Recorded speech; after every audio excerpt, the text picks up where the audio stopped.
दोस्तों, हम अपने जीवन में हमेशा सोचते हैं, चाहे कोई भी काम हो, हम सोचते हैं कि बाद में कर लेंगे, सोचते हैं कल कर लेंगे। हम हमेशा पूरी कोशिश करते हैं कि हम किसी तरह से काम से बच सकें।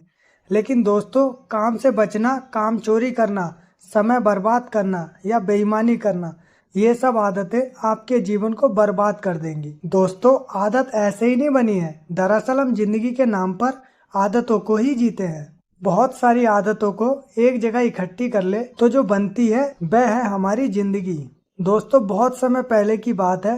एक बहुत ही खुशहाल राज्य था जहाँ एक राजा था जो अपनी प्रजा और अपने परिवार का बहुत अच्छे से ख्याल रखता था।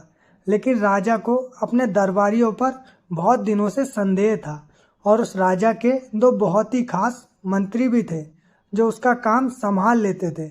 लेकिन कुछ दिनों से राजा के उन दो मंत्रियों में से कोई एक मंत्री ऐसा था जो राजा के पैसों में गड़बड़ी कर रहा था और वह मंत्री अपने काम को भी ठीक से नहीं कर रहा था। अब राजा काफी दुविधा में था। राजा को ये समझ नहीं आ रहा था कि उन दोनों मंत्रियों में से कौन सा मंत्री बेईमान है और कौन सा मंत्री ईमानदार है। ये पता लगाने के लिए एक दिन राजा ने उन दोनों मंत्रियों को अपने पास बुलाया और कहा, देखो मंत्री जी, हमारे बेटे का जन्मदिन आ रहा है, इसलिए आप दोनों को जंगल में जाना होगा और आप दोनों को एक एक थैला दे दिया जाएगा। उन दोनों को एक एक थैला दे दिया गया और उनसे कहा गया, आप दोनों को अलग अलग घने जंगल में छोड़ दिया जाएगा। उस जंगल में आप लोगों को आम के पेड़ को ढूंढना है और अच्छे और ताजे आम से इस थैले को पूरा भरकर लाना है और आप दोनों के पास आज तक का ही समय है। राजा के कहे अनुसार वह दोनों मंत्री को जंगल में छोड़ आए। उसके बाद वह दोनों मंत्री जंगल में आ गए। उसके बाद पहला मंत्री बहुत ईमानदार और मेहनती था, तो उसने राजा के लिए बहुत सारे आम और अलग अलग अच्छे और ताज़ा फल से अपने थैले को पूरा भर लिया। लेकिन उसे ये सब करने के लिए बहुत मेहनत करनी पड़ी। उसने अपना काम पूरा कर लिया था, वह बहुत थक चुका था और उसने अपना काम ईमानदारी से भी किया था। अब दूसरा मंत्री जो था वह बहुत ही चालाक था। उसने सोचा, राजा के पास इतना समय थोड़ी है कि वह ये सब जांच करे कि मैंने अच्छे आम लाके दिए हैं या खराब। तो बिना ज़्यादा मेहनत किए उसे जैसे भी आम जमीन पर पड़े मिले, उसने वह अपने थैले में रख लिए, बिना ये सोचे कि वह अच्छे हैं या खराब। जो उसे जमीन पर पड़े मिले थे वह आम बहुत ज़्यादा खराब थे और वह आराम से पेड़ के नीचे बैठ गया और अब शाम होने का इंतजार करने लगा। राजा के कहे मुताबिक समय समाप्त हो चुका था, शाम भी हो चुकी थी। अब वह दोनों मंत्री भी एक साथ अपने अपने थैले के साथ राजा के महल में वापस आ गए।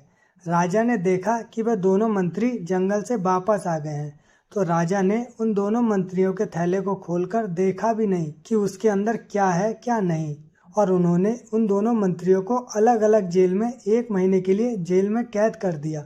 राजा ने सिपाहियों को यह आदेश दिया कि इन दोनों को 1 महीने तक खाना नहीं दिया जाएगा और ये दोनों भी 1 महीने तक वही आम खाएंगे जो इन दोनों ने जंगल से अपने थैले में भरकर लाए हैं। और उन दोनों मंत्रियों को राजा ने जेल में कैद कर दिया।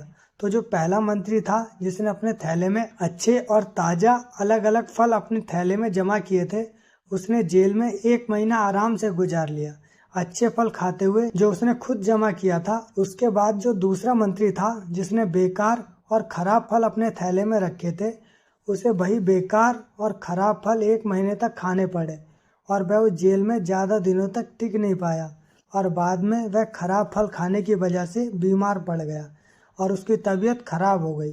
तभी उसे अपनी बेईमानी और आलस्य पर पछतावा होने लगा कि शायद मैंने उस दिन थोड़ी मेहनत करके इस थैले में आम रख लिए होते तो आज मेरा ये हाल नहीं होता। तो दोस्तों, इस कहानी से हमें ये सीख मिलती है कि हम जो आलस और बेईमानी करते हैं, बेईमानी मतलब अपने ही काम में अपना कुछ नहीं करना, अपना मन नहीं लगना और खाली बैठे रहना, तो उससे आज तो हमें कोई फर्क नहीं पड़ता। आज तो हम अपने काम में आलस करके आराम कर लेते हैं, लेकिन कल भविष्य में कुछ दिन के बाद हमें उस पर पछतावा होता है। आपने बहुत से लोगों को ये कहते सुना होगा कि काश उस समय पर मैं ऐसा कर लेता तो आज उस इंसान की जगह मैं होता, लेकिन उस समय पर उन लोगों ने आलस को अपनाया था, इसीलिए वह आज भी वहीं की वहीं है।